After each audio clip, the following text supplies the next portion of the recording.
But Rome knew that China exists, and China also knew about Rome. Actually, human interaction started much earlier than many people imagine. Hey everyone, I'm Lao Wang, or Old King, if you translate it literally.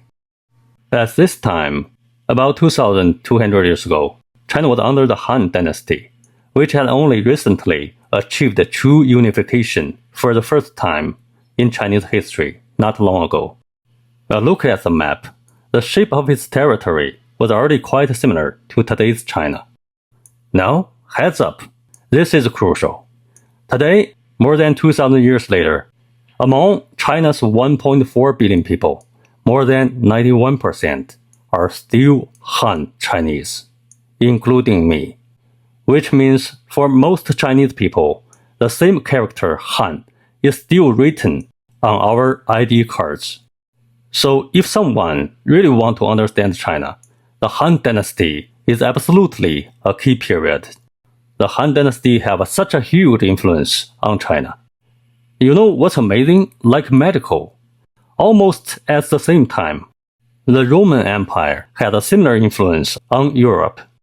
So the Han dynasty to the east is just like the Roman Empire to the west. We're all from there.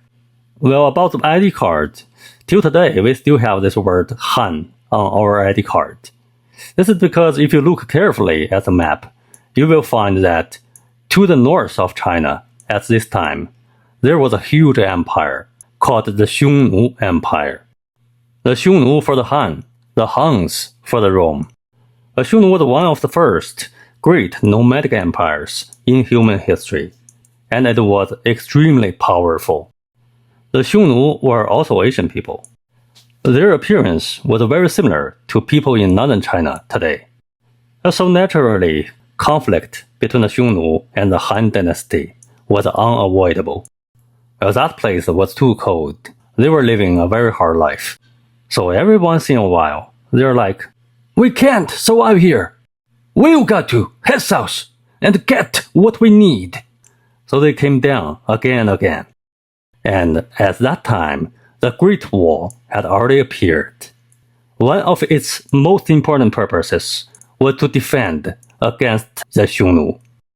Then, no big surprise, the Han dynasty finally decided to hit back. This war between the Han dynasty and the Xiongnu lasted for more than 220 years. It was extremely brutal.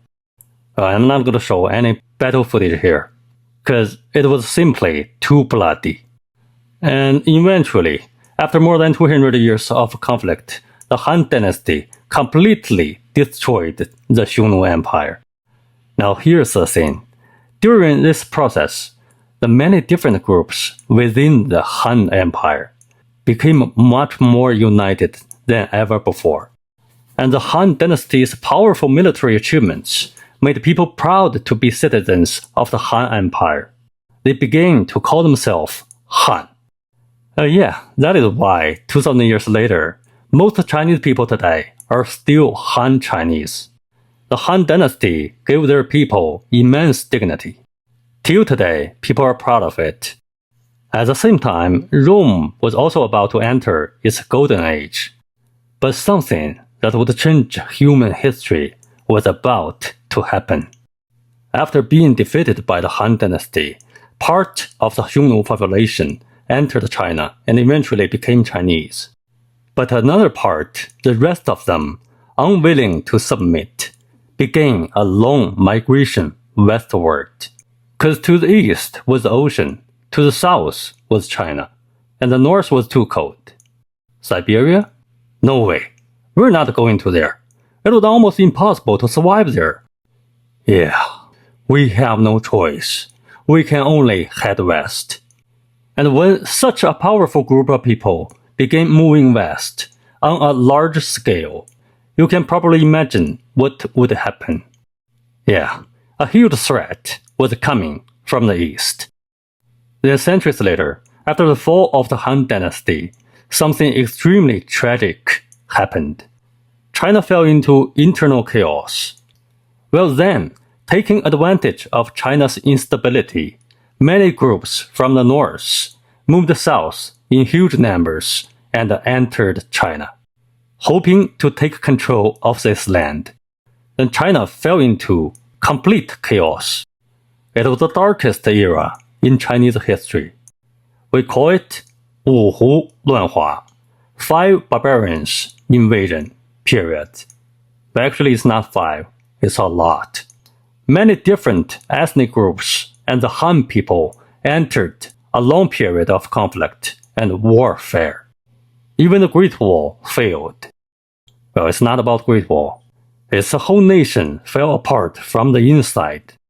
Well, don't be confused by this, because just a few decades later, Europe experienced something very similar.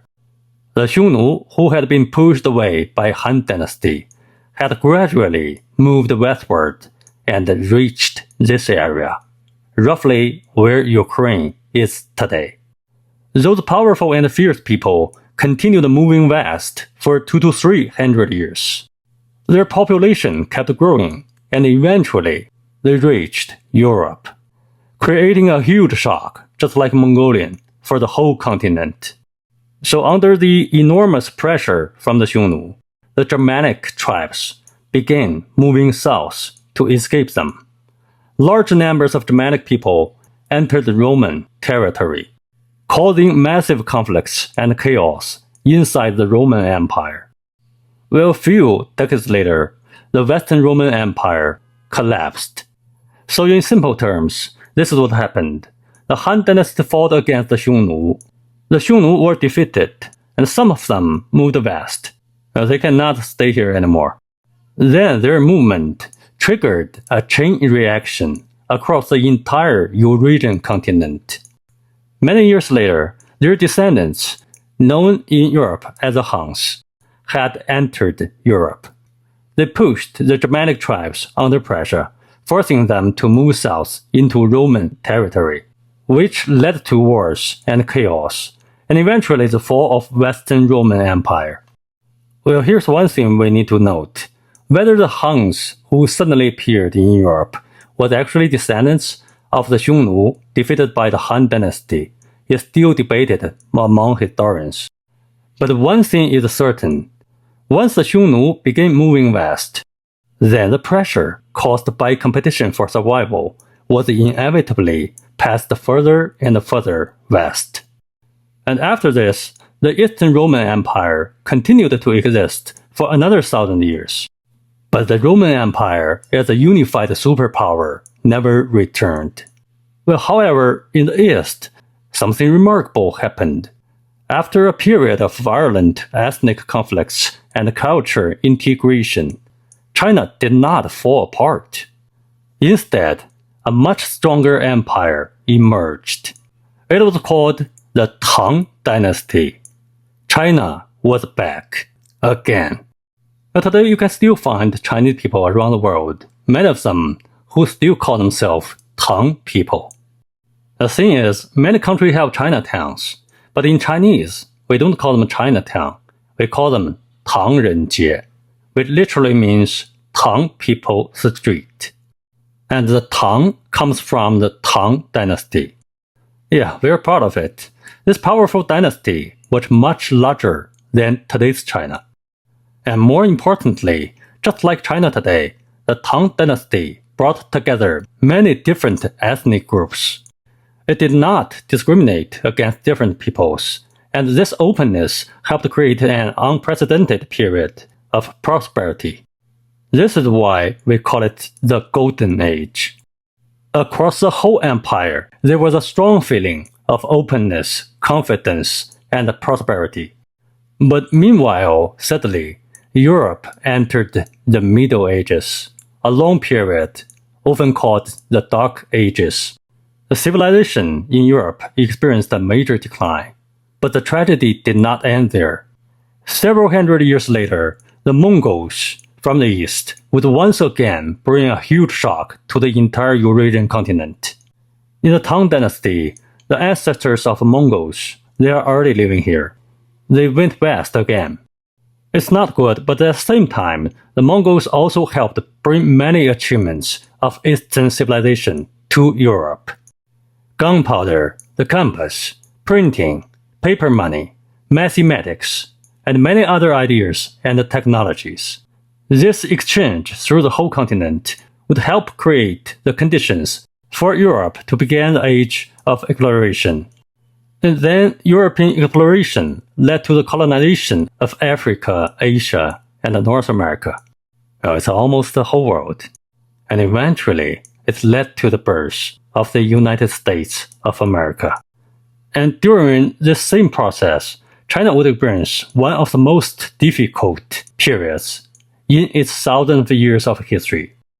In Chinese, we call it the Century of Humiliation. 百年耻辱. Yeah, that's another story. As Chinese, most of us, we bear in mind both the glories and the humiliations.